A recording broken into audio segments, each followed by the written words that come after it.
The stars never looked the same after she died. Kalen Sorrel sat alone on the edge of the mining platform, legs dangling into the void like a man daring the galaxy to let him go. The sky above was a pale stretch of amber dust and violet nebulae, but to him, it looked hollow. Like something missing had carved itself out of the universe. Behind him, the city of Oryxus hummed in soft pulses, quiet generators, clanging lifts, and the low thrum of 1,000 lives just trying to survive. But Kalen didn't hear any of it. His thoughts were somewhere else. With her. Senna. No one dared speak her name anymore. Not after what happened above Yadrin V. Not after the regime declared her death a necessary collateral event. They called her a rebel. A traitor. Kalen called her the only good thing he ever had. "You're Kalen, right?" a soft voice broke through the stillness. He turned slowly. A woman stood a few meters behind him, holding a plant pot. A green sprout peeked through the cracked ceramic. Odd. Nothing green survived on Oryxus. "I've seen you out here a lot," she said. "Most people avoid the edge." "Maybe I'm not most people," he muttered. She smiled like she expected that. "I'm an Irie. I work in the greenhouse, what's left of it." He looked at the plant. "Looks like you're wasting your time." Aniri sat beside him, close but not too close. "Maybe. But I like proving people wrong." They sat in silence for a long time. Eventually, she added, "You don't sleep much, do you?" Kalen didn't ask how she knew. He just shrugged. "Haven't found a reason." "You will," she said softly, like it was a truth she'd already lived through. For days, she kept coming back. Sometimes she brought plants. Sometimes she brought stories. Sometimes she just sat with him, letting the silence speak. He found himself waiting for her without admitting it.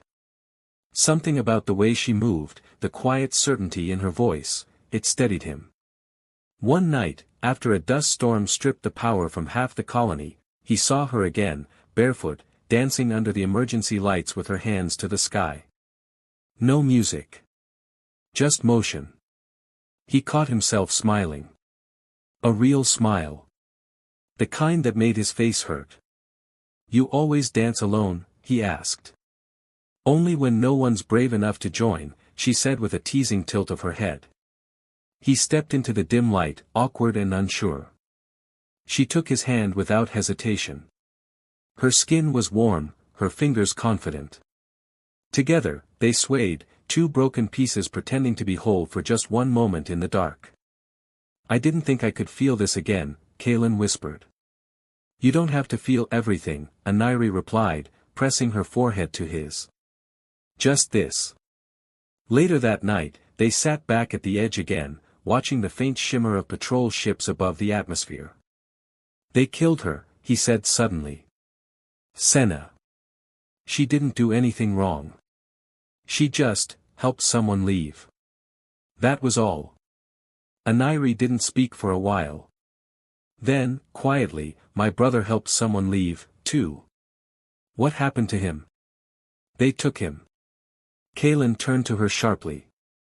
"The regime?" She nodded. "But I still plant things. I still hope they'll grow." That was when he realized she wasn't fragile at all.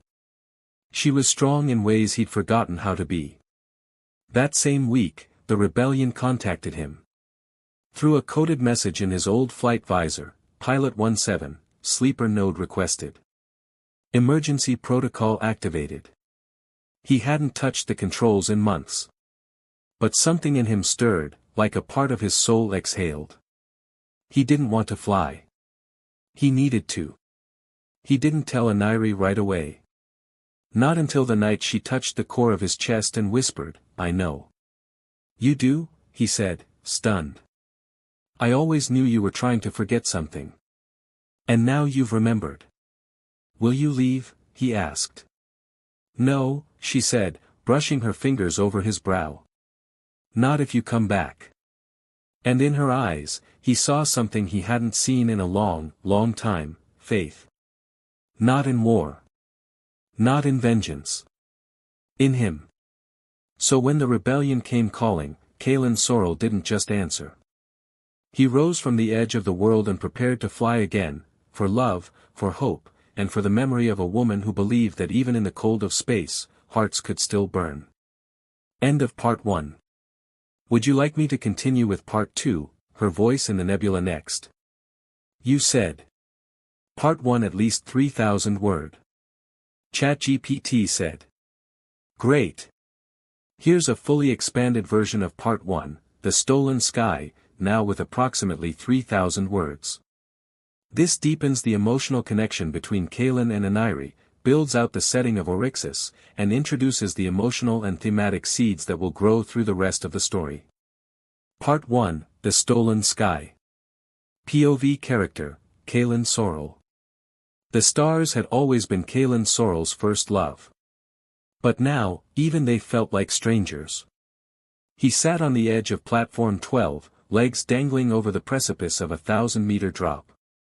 Below him stretched the vast chasm of the Oryxis mining zone, a crater carved deep into the crust of a planet long stripped of life.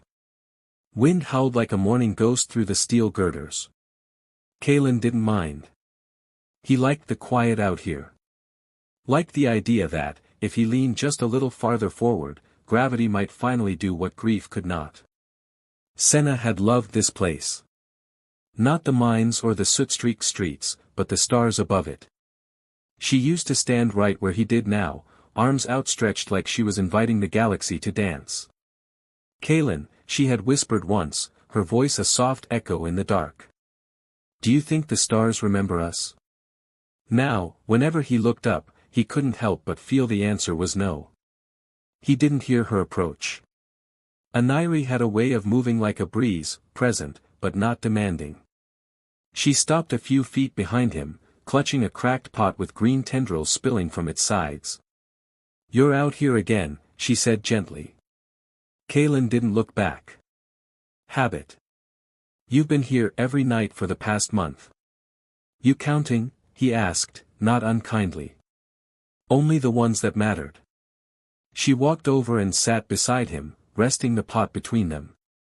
The soil was dry, and the plant, a wiry green vine with purple spots, leaned slightly to one side, as though tired from trying to grow. This one's called a Jarellus, she said.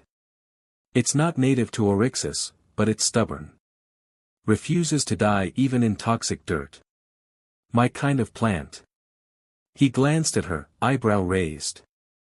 Botanist with a rebellious streak? She smiled. Something like that. Silence stretched between them, but it wasn't uncomfortable. Kalen had come to expect her now, and more than that, want her there. She never pushed. Never asked the questions others had. She simply arrived with dirt under her nails and stories in her eyes, content to sit with his silence until it softened enough to speak. What brings you here, really? He asked one night, when the moon hung low and red over the mines. I work in the greenhouse, she said, brushing her dark hair behind one ear. Or what's left of it. Kalen nodded. He'd passed it before, the dome with half its panels shattered, the oxygen scrubbers humming with age. It was a miracle anything green survived on Oryxis. But Aniri made it work. She coaxed life out of dust. Why stay? He asked. She looked up at the stars, just like Senna used to. Because sometimes the most broken places need the most love. He flinched, and she noticed. I didn't mean. It's fine, he cut her off. You just reminded me of someone. Someone who loved stars. Kalen was quiet for a long moment. Senna. She used to believe they could save us. Aniri didn't ask who Senna was. She just placed a hand gently on the pot between them. Did she? No, he said bitterly. They watched while she died. He told Aniri, then, haltingly, but without pause. About the way Senna had hidden refugees aboard their ship, how the regime's patrol intercepted them above Yadrin V. How Kalen had pleaded with command to stand down, to let the families go. How they hadn't. How he'd watched her ship burn from orbit. He didn't cry. The tears had dried up months ago, somewhere in the long void between guilt and rage. I was grounded after that, he said. They took my wings. Called it insubordination. Gave me a medal in private and exiled me in public. And you ended up here. Oryxis is where they send problems. Too important to kill, too broken to trust. Aniri didn't speak. She didn't have to. Her silence wrapped around him like warmth. That night, when he returned to his bunk, he found a sprig of Jarellis on his pillow, curled like a question mark. A week passed. Then 2. Kalen found himself drifting toward the greenhouse more often than he cared to admit. He told himself it was curiosity. That the idea of green on a dead planet had piqued his interest. But it was more than that. It was her. Aniri didn't just tend to plants. She sang to them, touched their leaves with reverence. Her hands, always stained with soil, moved like a sculptor's, shaping life where there should be none. Sometimes she caught him watching and smiled. Other times she let him help. He learned her laugh was rare, but when it came, it was worth the wait. That she hated silence when working but loved it when thinking. That she'd once lived on a moon made entirely of ice and missed the cold desperately. What about you? She asked one afternoon, handing him a bucket of nutrient gel. What about me? What do you miss? Kalen hesitated. Not being angry. She met his gaze, serious now. Then stop punishing yourself. I don't know how. Her expression softened. Start small. Learn to grow something. The first time they kissed, it wasn't planned. Kalen had just finished repairing one of the greenhouse's broken light panels. He turned to find Aniri standing beneath him, her face lit by warm amber glow. I've been waiting for you, she whispered. Then she kissed him, gently at first, like asking permission. When he didn't pull away, she leaned closer. His arms found her waist, hers tangled in the back of his shirt, and for a moment the past didn't matter. Only the now. Only her. When they broke apart, she rested her forehead against his. I know you think you're broken, she said, but you're not.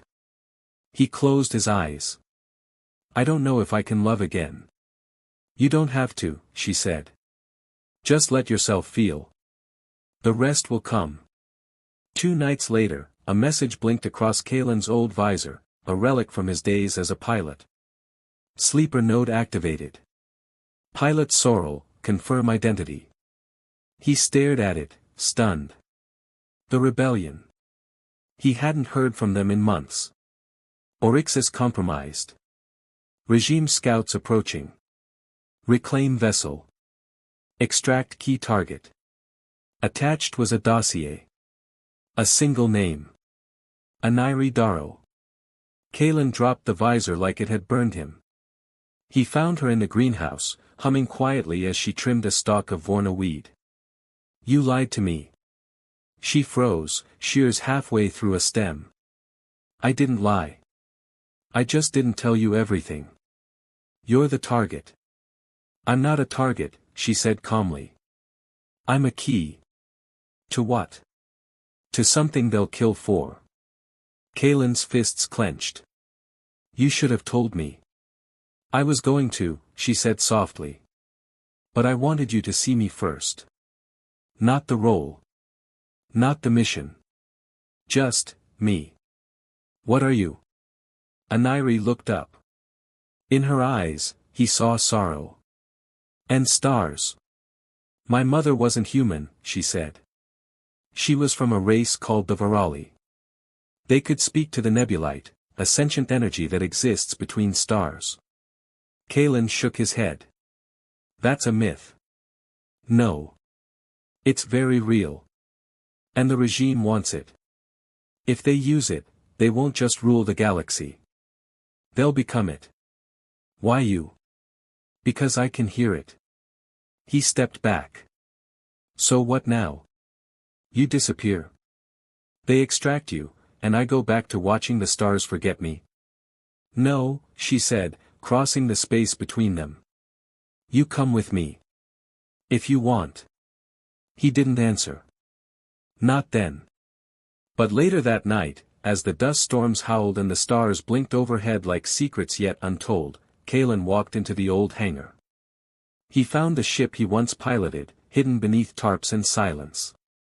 He brushed a hand across its hull and whispered, "Guess we're flying again." For her. Not for vengeance. Not even for redemption. But because love had found him again, growing in impossible soil. There was a time when Aniri thought she could silence the stars. Not literally, of course. But the whisper, the pull, of the nebulite had always been there, woven through her veins like a second pulse. Her mother called it a gift. Her father had called it a curse. Aniri had stopped calling it anything. Ignoring it was easier. Safer. Until Kalen. Until the sky began stirring again. The nebulite wasn't a thing humans understood. It wasn't technology or magic. It didn't hum or spark like plasma conduits or energy cores. It felt. It watched. It waited. And when it finally chose someone, it didn't ask permission. Aniri had heard its first whisper when she was 8. She and her mother had been hiding on the frozen moon of Illith, 9. Her father was long dead by then, executed for harboring a Virali fugitive. Aniri had sat on the ridge of an old crater, watching the aurora paint the ice-blue sky. And just when the wind dropped, the silence spoke. "We remember you."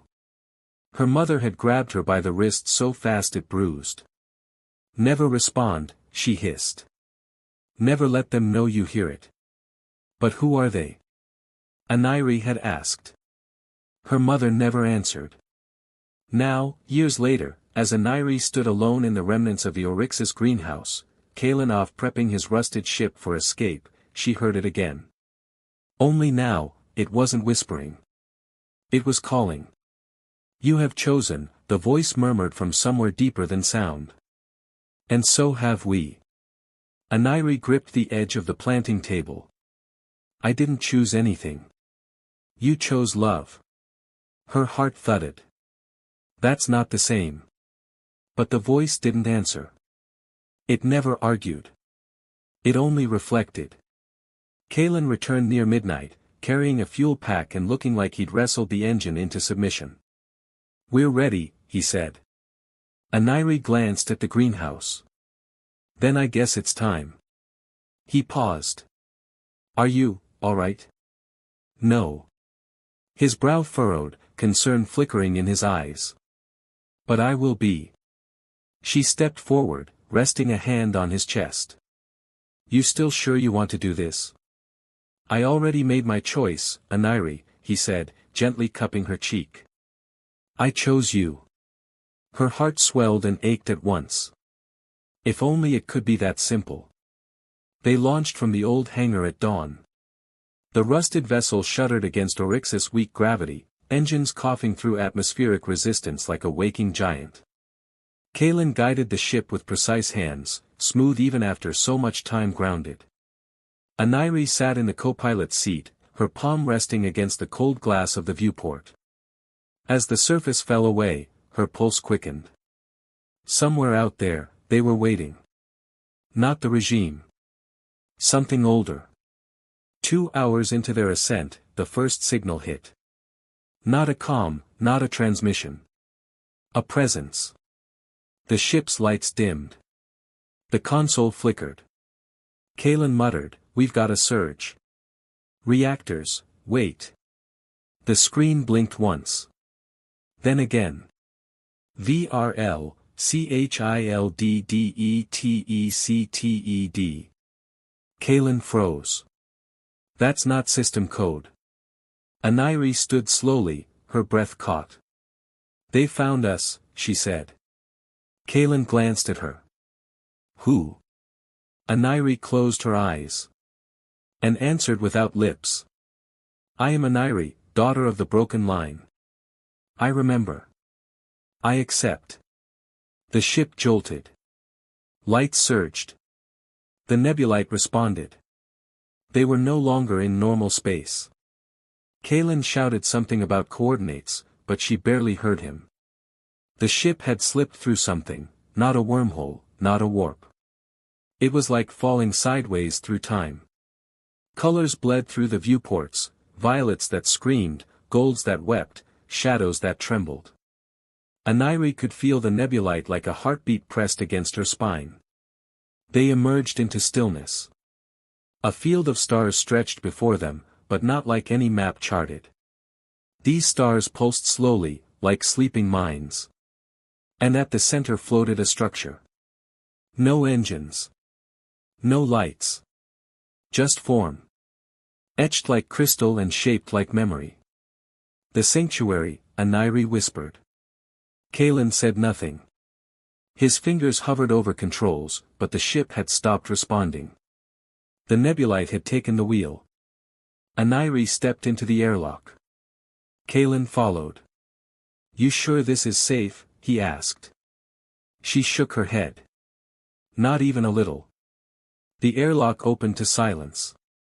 Inside the sanctuary, everything shimmered. Not metal. Not stone. Some kind of translucent lattice, like frozen starlight shaped into corridors. And everywhere, light hummed, not from fixtures, but from the walls themselves. Aniri led the way. She didn't remember the path, but her body moved like it knew. Where are we? Kalen asked, eyes wide. A place the regime fears, she said. They destroyed the last one. But this is where the nebulite speaks. They reached a chamber that pulsed faintly. In its center hovered a sphere of light, slowly rotating, like a miniature sun. Aniri stepped toward it. Wait, Kalen reached for her, but it was too late. The light enveloped her. She stood in a memory. Not hers. Her mother's. A woman, tall, silver-eyed, unmistakably Virali, cradled a newborn in a field of starlight. She will carry us forward, the woman said.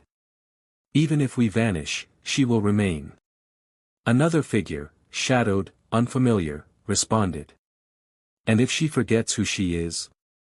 She won't, said the mother. She'll remember. When she finds love. The memory shimmered and fell away. Aniri dropped to her knees as the light faded. Kalen caught her. What did it show you? He asked. Why me? She whispered. Why it chose me. And why I chose you, he said. You're not alone, Aniri. Not anymore. She looked up, eyes shining. I have to go deeper, she said. There's more. The nebulite, it's not just power. It's memory. It's mourning. Kalen frowned. What do you mean? It lost something. Just like us. It's searching for connection. For hearts that still feel. He brushed her hair back. Then let's give it what it's looking for. They returned to the ship, but something had changed. Kalen's comm blinked red. Incoming message. He tapped the console. Siren Voss appeared on screen. The regime's ex-diplomat turned neutral ambassador. Kalen tensed immediately. Hello, Kalen, Siren said, cool and measured. His eyes flicked to Aniri. I know you're with her. I know where you've gone. Aniri stepped forward. Siren, don't. You should have stayed hidden, he said, voice like ice. Now they'll come for you. I can't stop them this time. Kalen growled, you sold her out. No, Siren replied. I loved her once. I'm here to say goodbye. And to warn you, Terran Ilias knows where you are. And he's coming. Kalen's blood chilled. Terran? The rebel commander? No, Siren said. Not anymore. He's changed. He doesn't want peace. He wants what's inside her. And he'll tear stars apart to get it. The screen went dark. Aniri looked at Kaylin. He's right. About what? That this isn't about politics anymore. It's about control. Of the nebulite. Of me. He took her hand. Then we fight. Together. She squeezed it. No, she whispered. We become. The nebulite doesn't want war, Kaylin. It wants love. A vessel. A voice. He stared at her, realization dawning. You're going to speak for it. Yes, she said. And you could die doing that. Yes. He pulled her close. Then if you go, I go. She smiled, sad and radiant. Then we go together. As the ship turned away from the sanctuary and re-entered the stars, Aniri felt the nebulite hum within her, louder than ever. It wasn't just a power. It was a longing. And it had found its voice, in a girl who loved life, in a pilot who learned to love again. The stars were no longer silent. They were singing. He had spoken to empires on the brink of war, brokered ceasefires between species who'd never once spoken the same language, and negotiated on the edge of supernovae. But none of that prepared him for the silence of guilt, the kind that lingered long after a woman walked out of your life, and even longer when you were the one who made her run. Aniri Darrow. She had been the reason he'd abandoned his post in the Galactic High Assembly. Not because she asked. She never would have. But because he'd seen the way the regime looked at her, and realized they would never stop hunting her unless someone on the inside redirected the hounds. So he betrayed everything for her. And she left anyway. Now, he stood at the edge of the rift, a place few dared approach. It wasn't a rift in the planetary sense. No tectonic fault, no gap in stone or sea. It was worse. A tearing in space. A wound where the fabric of the galaxy had been bent too far by something ancient. Something watching. And beyond it, the sanctuary. He'd seen the transmission. Kaylin Sorrell's ship had passed through hours ago. And with it, Aniri. Siren's ship hovered silently on the edge of the anomaly, its engines on standby, its AI urging caution. Vessel proximity to rift field exceeds safety thresholds, it warned for the 6th time. I know, Siren muttered. I just don't care. The past had a funny way of folding in on itself. He remembered the first time he met Aniri, on a diplomatic moon orbiting the crystal fields of Dvan. She'd been working in an embassy greenhouse, surrounded by plants that pulsed in rhythm with her breath. She hadn't worn anything extraordinary, just plain gray workwear and a leaf-stained apron, but when she'd looked at him, he forgot what planet he was on. They'd spoken for 5 minutes. He'd stayed for 5 years. Now she was out there again, farther than he could reach, deeper than he could protect. And the galaxy had changed in her absence. Terran Ilias had seen to that. Once a friend. Once a voice of restraint. Now, the leader of the fractured resistance, the man who had found out what Aniri was and saw in her not a life worth protecting, but a weapon worth wielding. And Siren had given him access. His comms blinked. A direct link, secure but urgent. Terran. He hesitated, then accepted. Terran's face appeared, cloaked in the light of a battle deck. Older now, more angular. Eyes harder than Siren remembered. You're wasting time, Terran said without preamble. They're already inside. If you want to do something, do it now. She's not a tool, Terran, Siren said evenly. You don't get to use her. You think I want to? Terran barked. This isn't personal, Siren. It's war. You saw the projections. If she channels the nebulite, we have a fighting chance. You don't even know what it is. I know it listens to her. That's not consent. Terran sneered. Spare me the moral outrage. You left her too. She ran from you, same as me. Siren's voice dropped. She didn't run. She survived. There's a difference. A pause. Then, she trusts the pilot. The exile. Kaelin Sorrel. Siren stiffened. Terran saw it. Smiled. You're still jealous. Siren ended the transmission. Later that night, when the ship's lights dimmed and the stars shimmered like tired eyes, Siren played the message again. Aniri's voice. It wasn't a call for help. Just a transmission to the old relay they used to share, a frequency buried in subspace, untraceable unless you were looking with your heart. If you get this. I hope you're somewhere quiet. I hope the stars still make you stop and look up. I hope you found someone who sees you the way you always wanted to be seen. I hope you're not angry with me. She paused. The kind of pause that hurt. I couldn't stay, Siren. Not when I knew what I was. What I might become. You would have tried to protect me from myself. And I didn't want to be protected anymore. I wanted to be free. But I never stopped loving you. I just stopped being yours. Silence followed. Siren stood, walked to the viewport, and stared out into the void.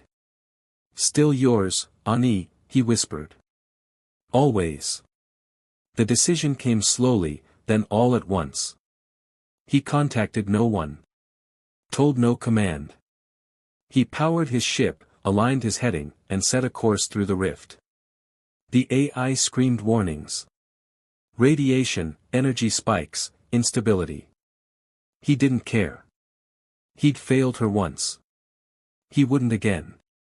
Crossing the rift was like falling into a dream built by someone who'd never known fear but had studied it intimately. The stars warped. Space bent. For a moment, he felt like his body was separating from itself, mind drifting one way, bones another. And then. Stillness. He emerged into the sanctuary's orbit. Kaelin's ship was docked.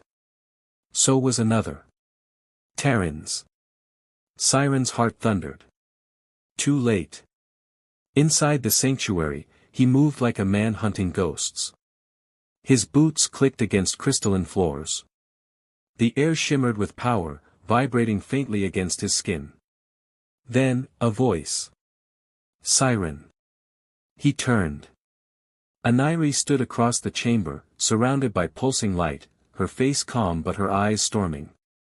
She stepped toward him slowly. He didn't know whether to run or fall to his knees. I told myself I'd never see you here, she said softly. You sent a message. You weren't supposed to come. He looked past her, toward the central spire of the nebulite, where the energy pulsed like a heart ready to speak. You're going to link with it, he said. She nodded. He reached for her. You don't have to. Yes, she said, I do. Why? Because if I don't, Terran will try to take it by force. And if he touches it, he'll turn love into war. Siren stepped closer. Then let me help you. She touched his face. And he closed his eyes. It's not you anymore, Siren. You loved me when I was hiding. But Kaelin, he sees me now. All of me. His jaw tightened. She whispered, but I never forgot us. I never will. He opened his eyes, nodded slowly. I'll protect you.